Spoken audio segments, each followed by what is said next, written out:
Hey everyone, Art Burns here, wishing you well today.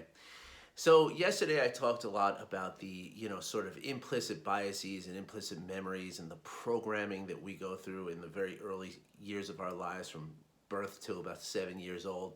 And also how our generational, experiences, the experiences of our grandparents, great grandparents, on and on and on, how all this affects how we process the world, how we kind of go through our experiences, right? Now, of course, the reason why this is very important is because it strongly impacts our emotional reaction to the things that we feel in life. I've said this here before, but I love to use the example of meeting a dog, right? Two people meeting a dog, right? Just because I love picturing, pretty black labs. So imagine you're walking up to a black lab, or two people are walking up to a black lab, and one person has this real joyous experience with dogs in their life, right? One morning, Christmas morning, they opened a box and a puppy jumped out, and it was the most exciting and happy time in this child's life. And for 12 years the child grew up with this dog, and it was like just like a sibling to this child, to this person, right? So this person, of course, is going to see this dog and get this flush of excitement, right? Like just, oh my gosh, look at this beautiful dog, I want to go and pet it, right? But let's say the person walking next to this person has a totally different experience as a child, right? Let's say this person as a child was one time, sadly was chased by a dog, right? Like a dog got off the leash and chased this child, into a playground or around a playground, and wound up biting the child, and because the child was running away from the dog, and the dog thought it was playing, and so the dog bit the child, what have you, right? Something happened where the kid got bit, right? And then they had to go to the emergency room and get a shot and get stitches and all this kind of stuff, right?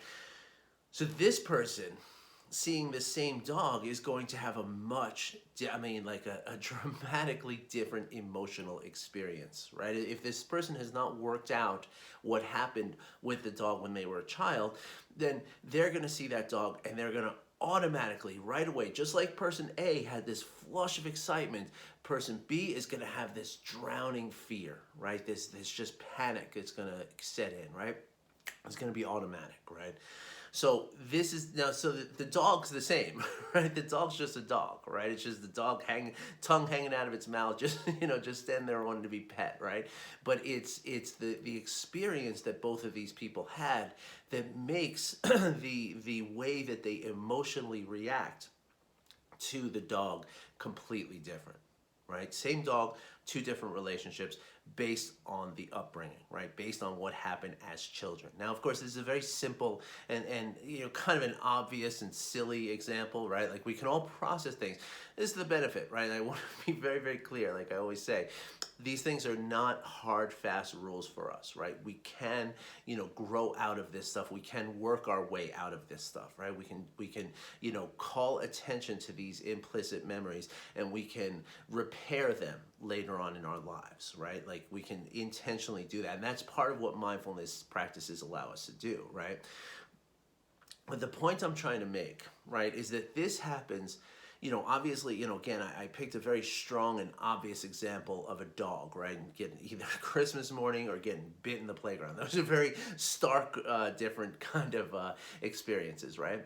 And some people never have either of those experiences, right? So to them, the dog is just, it's a dog, it's cute, let me pet it, and it's like not a very highly emotionally charged emotion at all. So obviously there's a big spectrum that can happen with, but again, it's not just that this happens with dogs and with very strong emotions like this, right? It happens with everything, right? Everything that we experience, we are filtering through this sort of worldview, this programming, this, implicit personality that we have, however you want to describe it. Everything that we see, hear, taste, touch, smell is coming through this, right? And it's all being sort of like, sort of shuffled through this database of experiences that we have that forms our judgments, right? Now, of course, when we practice mindfulness, right? We learn to approach things from an objective point of view, right? So that we're mitigating the effect of this, this previous experience that is coloring the various experiences that we have in the present moment, right? And so that's one of the benefits of what mindfulness practices gives us, right?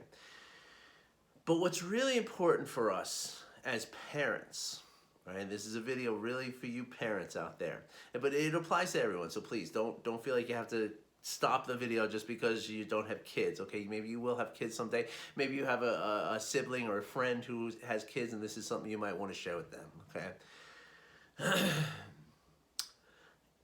As we grow up and we learn about this implicit stuff that happens with us, right? And again, it goes back, it's not even just what's happening in our lives, right? It goes back generations, right? Because what happened to your grandmother affected your mother, and your mother then the way your grandmother whatever she dealt with is how she ultimately parented your mother, and how your mother experienced that parenting is how she parented you, right? Whether she did the same or she did opposite, right? Because she felt it was wrong, But one way or the other, the cycle kind of continues, and it creates this sort of cascading sense of experiences, right? So as parents, it is absolutely vital for us to understand that, right? Not only to understand how our implicit memories as a young child, or what has been handed down to us through our great-grandparents, our grandparents, our parents, and to us, and how we are handing that back down to our children, right? Not only is that very important, but it's also very important as a parent to understand that your child between the ages of 1 and 7, right? Your child is building the majority of that implicit stuff, right? They're building a library, right? They're building a database, everything they experience.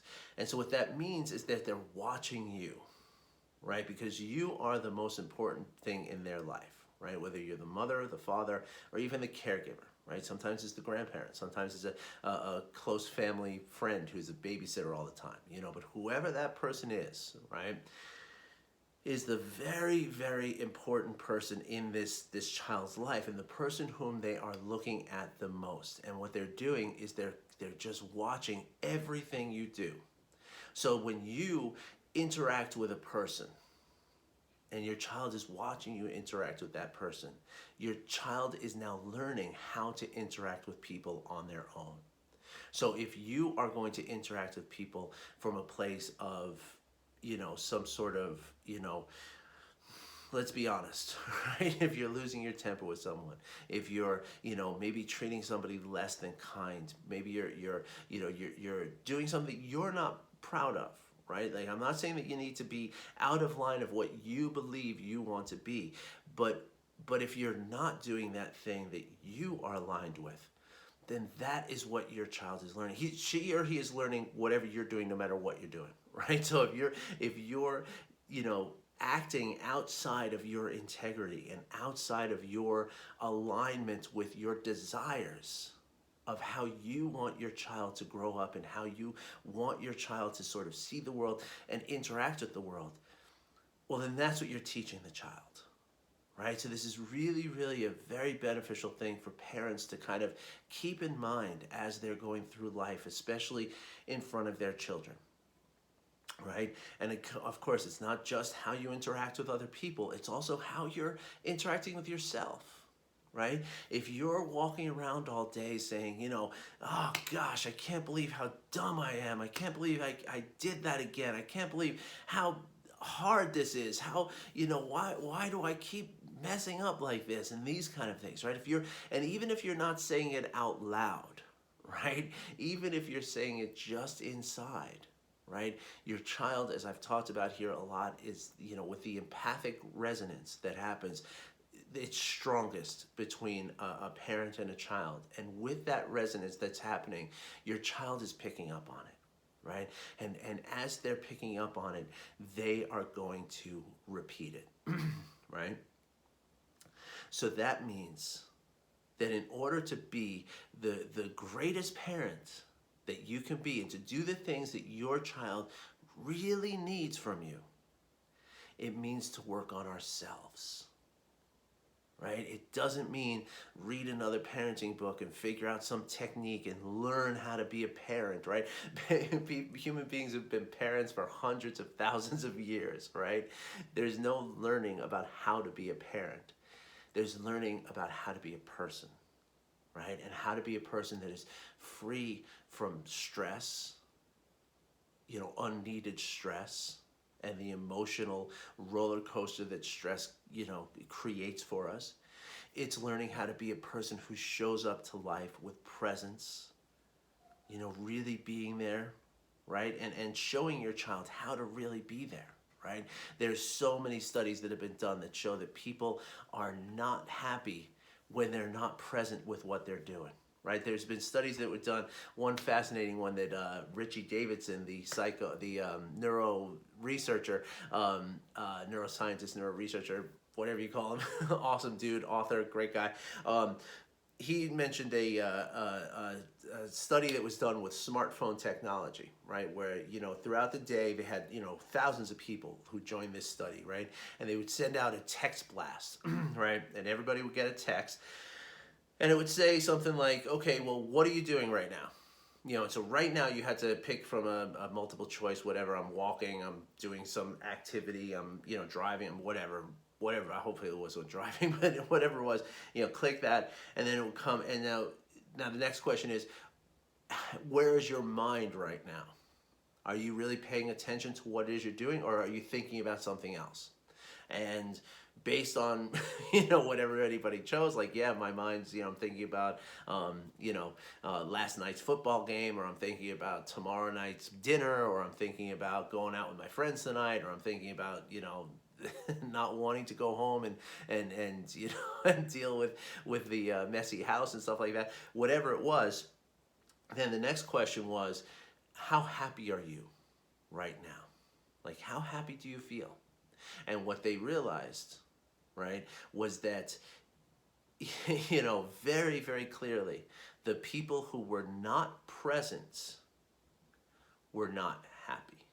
And the people who were present were happy, right? And this is just one of many, many studies. I mean, the data on this is very, very clear, that it's not you're present because you're happy.